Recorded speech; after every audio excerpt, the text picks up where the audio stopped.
So everyone, today I'm going to be making some spiritual oil. I've put olive oil in this jar here. This jar is darkened so that the light will not affect the concoction when it's mixing. One of the things I'm going to be putting in it is mugwort, which I already have in the spoon here. I'll be putting that amount of each herb.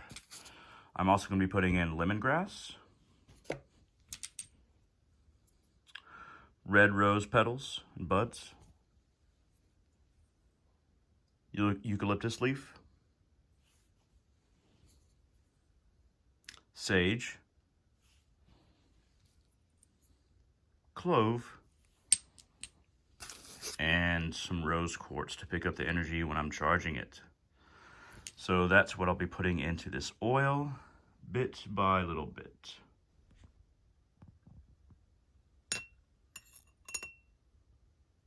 Clove, red rose petals and buds, lemongrass,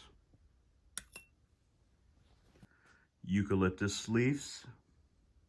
By now you may be noticing that I'm putting in a lot of very pungent and very, you could say, high vibration herbs, and ones that are for both blessing someone but also elevating energy and kind of protecting someone.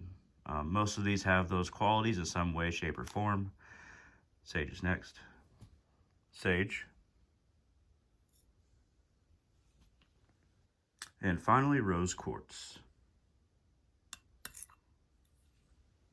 Based on how much is in there, I have made oils before, even if it doesn't seem like it. Based on how much is in there, I'm going to have to add some more quantity of each of them. It's funny that mugwort is kind of the most finicky. It's kind of hard to get out of the jar because it kind of it goes in buds. It's very fluffy. It's kind of the hardest to get out of the jar, the little jar that it's in. Now that all the quantities are in there, it's time to just kind of mix up the olive oil, see how everything sticks. Yeah, we have a pretty good consistency with this as far as quantities go at this point. Added a little bit more of each. There we go.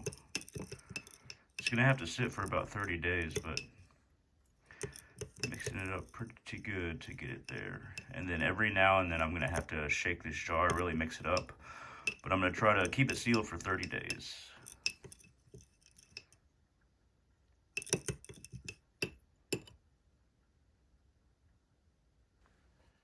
Oil and water don't mix very well, but I'm going to add some water from the river Ganga. You can find this at most Hindu spiritual stores, or grocery stores in general. They usually have spiritual supplies. Just a portion will work. Has its own vibration that'll definitely add to the mix. Clove, mugwort, lemongrass, Ganga jal, red rose petals and buds, sage, rose quartz, and eucalyptus leaf. So I've written all the ingredients here and the date combined, and I will let it sit for about 30 days, shaking it every day, once a day, and all the ingredients should combine. I will also be empowering this through vibration, through various rituals. So this should be a pretty good all-purpose high energy oil that I can also use for a bit of protection as well. At any rate, thank you very much for watching, and hope all of you have a wonderful day. All right, everyone, so this is June 16th. This is a little over a month later, 2 days over a month later, actually, for this oil. And I'm going to go ahead and break the little, very basic seal that I have here in order to open up the oil. Yep. And I've learned that I should have done this. If you're using olive oil, it kind of seeps into everything. It seeps into cracks and tries to get through whatever kind of container that it's in when you're shaking it. And I shook it briskly once a day. But every time I did that, it's almost like the olive oil just kind of like gets in between the cracks of the jar and just seeps in and wants to escape the container itself. So I'm definitely going to find a way to secure the lid more, but I think for the purposes of this oil, it didn't have to be super secure. It didn't need to have to be airtight, just mostly tight. Okay. So what we have is it definitely looks like the olive oil has diluted quite a bit. let me shake it up a bit and see how much like sediment that we have in this mixture in general. Okay, shook it up a bit. Ooh, it's still it feels like a lot of the things evolved. I mean, not dissolved, not evolved, but dissolved. Like it actually dissolved into the olive oil. It kind of looks like. Yeah, that's exactly what I wanted, actually. The acidity of the olive oil must have been enough to actually allow that to happen. But before I pour it into this little jar thing, I need to grab some paper towels, apparently. Okay, now that I got some paper towels, which I should have had originally, I kind of ready to pour into this jar here. So now that I see this consistency is good and it's not super pungent, honestly, I think the eucalyptus and the lemongrass kind of overpower everything else in it. But it's not a super powerful smell. It's a pretty even and mild herbal smell, luckily. So what I've prepared here thus far is this little jar that also is dark so that light does not affect the oil or alter it. But I've had these jars in advance. But what I've taped on is blessings of the shaman, oil of high vibration, and natural protection. As I described when I was talking about the herbs, this is kind of a very high vibration oil and one that has a lot of protective qualities as per the ingredients. So I thought that this combination was appropriate. Plus, a lot of the herbs, clove, eucalyptus, lemongrass, a lot of these, and mugwort, a lot of these have very shamanic tendencies and shamanic connections. So I felt that Blessings of the Shaman was appropriate as far as the title and of high vibration and natural protection. And then I kind of just got a picture from Google, to be honest, as far as that picture goes. But then I taped it on this bottle. This bottle is of the proper darkness to protect the oil from being altered. And I'll probably pour as much as I can into this and then save the rest of it and let the rest of it kind of mix. So here I have a good stainless steel funnel. And let's go ahead and pour a lot of it in there. Yep, and see, it's very viscous. It wants to drip.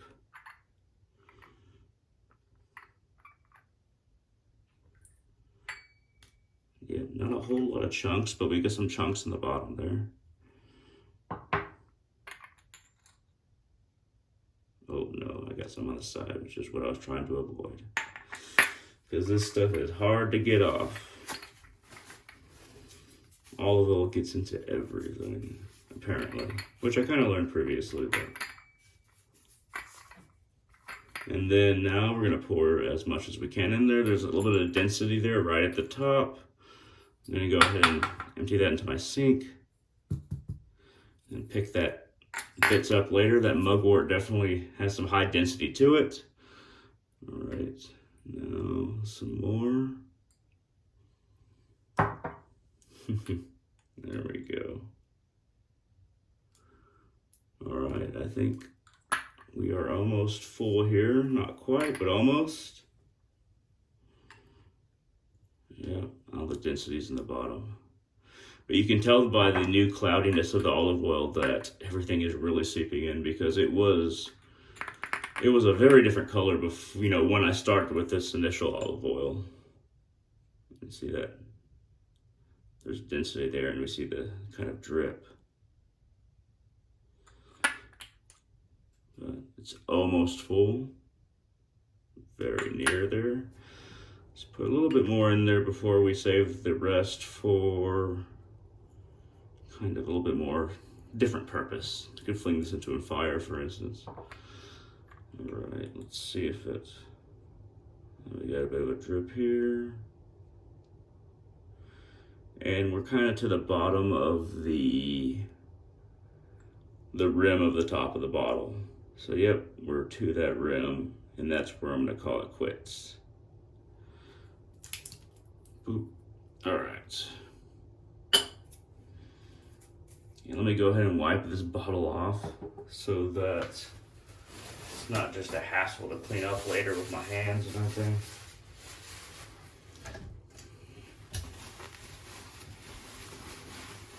Wipe it off nice and good.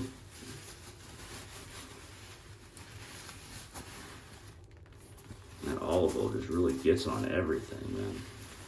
Gets in the cracks of everything. And I think next batch I'll probably add vitamin E oil, and I actually like using coconut oil. I mean, not coconut oil. I like using olive oil, but perhaps I'll use clear coconut oil next time. Olive oil definitely is thicker, and it has more of a tint to it as a result. But that is, ladies and gentlemen, the Blessings of the Shaman oil. It took just 2 days past a month to make. And this spiritual oil, I'll be using it in the coming days, testing its potency, testing its ability. And I might sell some of this actually, but in the meantime, I'll be testing it to see if it works very well. At any rate, I hope this was interesting. I hope that you like seeing the process and, you know, how the concoction changes once it's finally formed into something that can be used as a spiritual oil. At any rate, feel free to hit that thumbs up down there. It really helps out the channel. And feel free to leave a comment. That also helps out the channel. And feel free to become a patron on Patreon at patreon.com/darkrealist, capital D, capital R. Donate $1 or more a month, and you get extra content.